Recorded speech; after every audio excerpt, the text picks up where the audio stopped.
Welcome to a new episode of Halfway with Hathaway, where it's half the noise, all the sports done the Hathaway. Today, we're going to kick it off talking about the Karen at the Phillies game who demanded a ball back from a kid. We're going to recap week one of the NFL season while previewing week two. We're going to look at the top 25 for college football, and then I'll give you my parlays for the week. But first, sports have the power to unite people in ways few others can.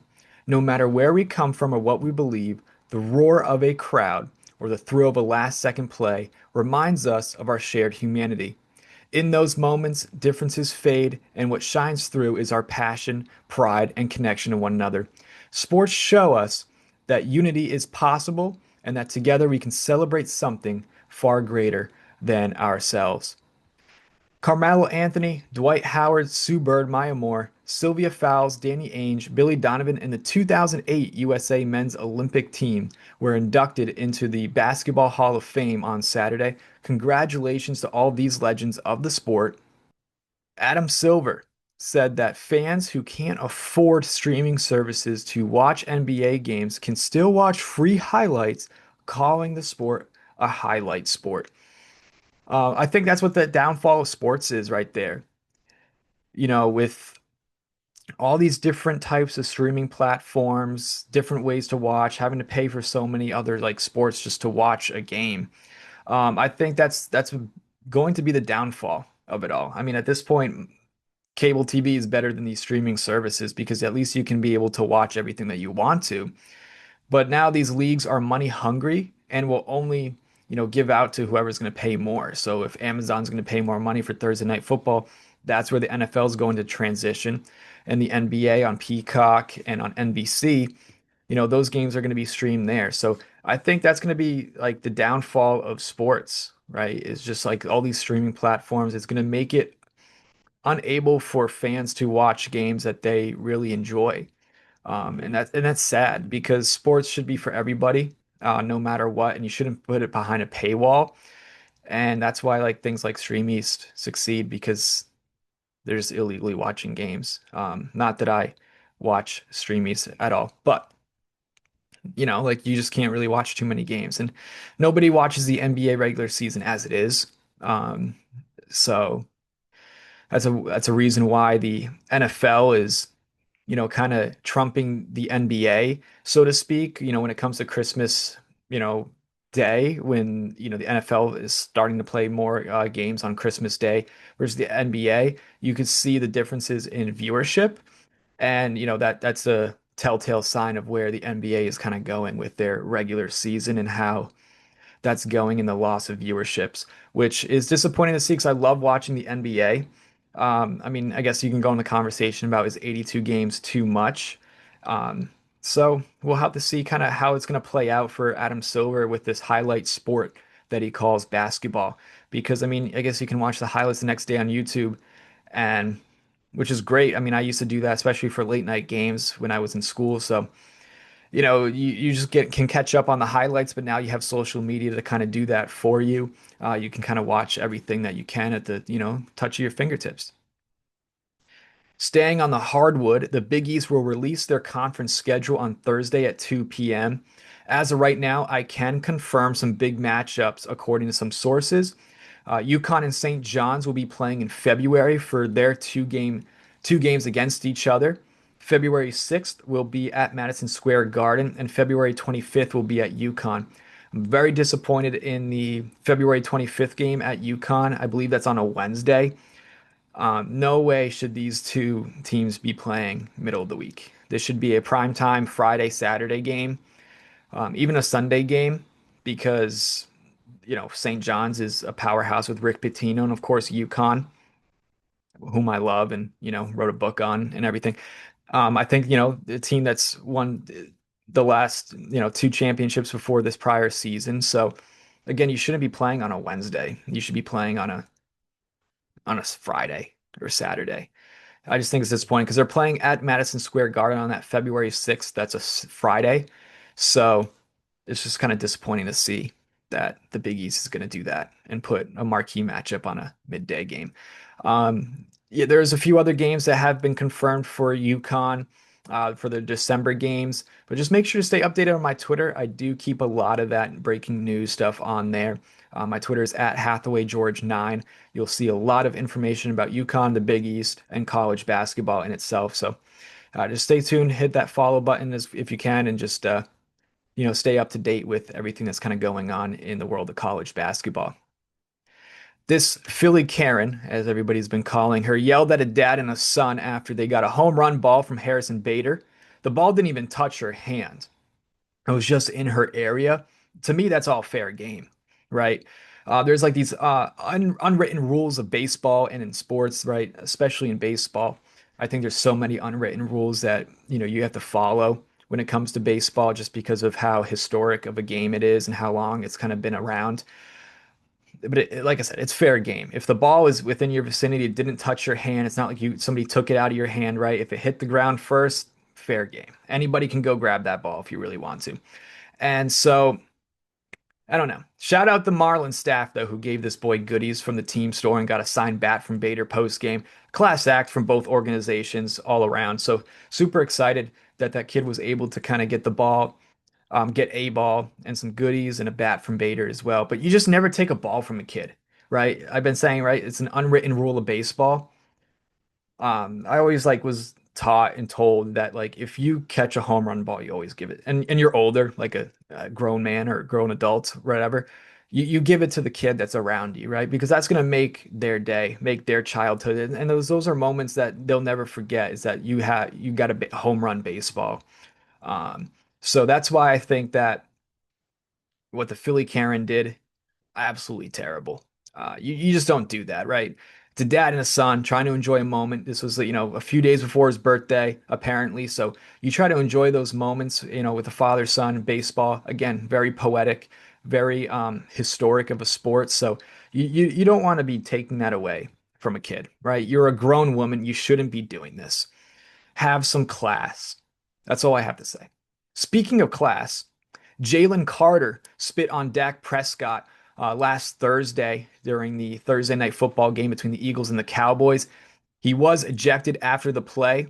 Apparently, Dak Prescott spit first, but it was directed, towards the ground, according to Prescott, and it hit the air. It was in the vicinity of Carter. So, I mean, really, if I don't know, like if you're gonna take it like personally, I don't know. But yeah, it was a whole situation that kind of unfolded, and with Carter, he was ejected from the game, so something you just don't do, right? There's no reason for this whatsoever in sports. It shouldn't get that deep.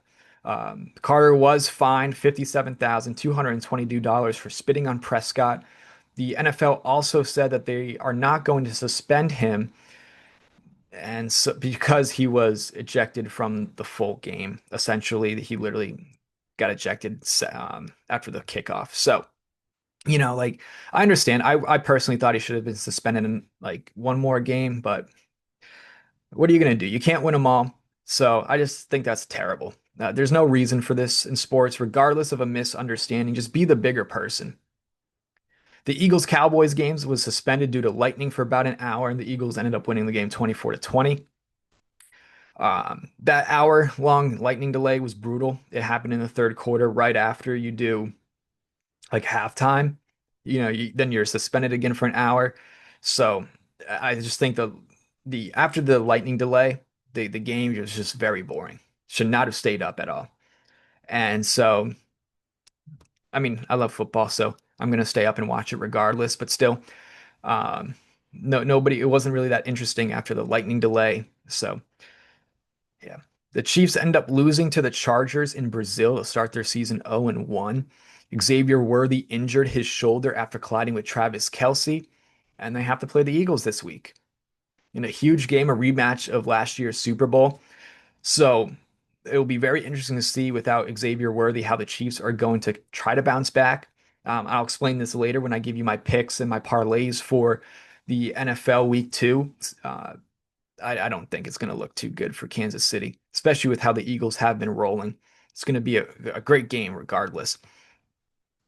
Some crazy stat that I read. The Jets did not punt in the first half versus the Pittsburgh Steelers. It's the first time that's happened in a game since 1991. That's how bad the Jets are. But I think with Justin Fields as quarterback, this team can be decent. I hate to say it. I hate the Jets, but the Jets kind of look decent out there. They look good. They gave the Steelers a really good fight, came down 4th and 3. I thought it was a great game to watch because, well, the Patriots didn't play good. So that's why I kind of tuned into the Jets game because at least that one was kind of close.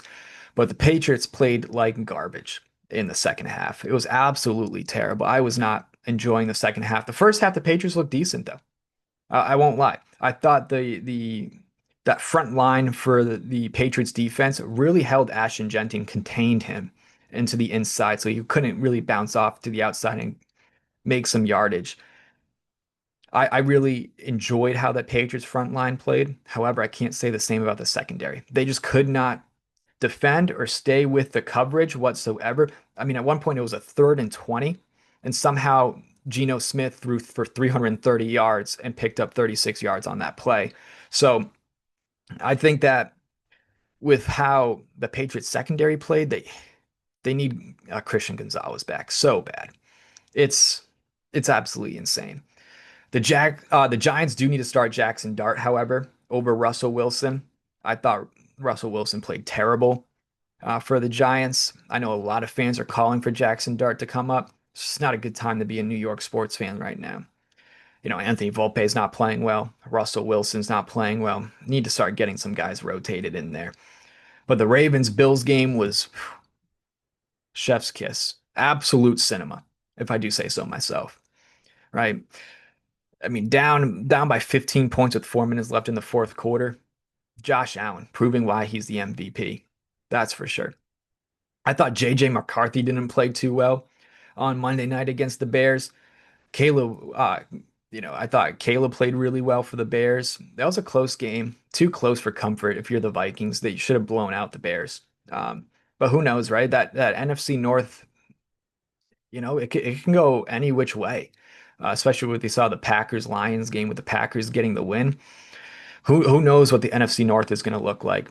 That's definitely one of the better divisions, I would say, in the NFL. I think the AFC West also very strong.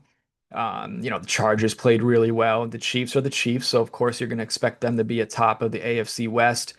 Um, and then, you also have the Broncos who are really good, and then the Raiders who beat the Patriots.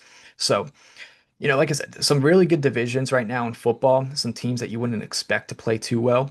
But yeah, I thought it was an overall great week one. I was very excited with football being back, of course. And staying on the gridiron, UConn blowing a 17-6 lead versus Syracuse to lose 20-27 in overtime. It was a gut-wrenching loss. Uh, UConn should have won that game, but they played an ACC school, so that's something that you expect to see from an independent kind of conference. So I'm very excited for UConn football and how they're going to pan out, how it's going to look for them.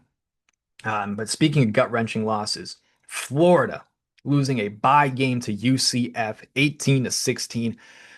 This is going to take up a big chunk of my time here. But Billy Napier needs to be fired. I've had enough with him. The boosters need to buy him out 100%. Florida would owe 85% of his remaining contract. Hypothetically, he'd receive $10.2 million within the first 30 days and $2.5 million every July for the next 4 years, and then $1.2 million for the next 2 months if he got fired today.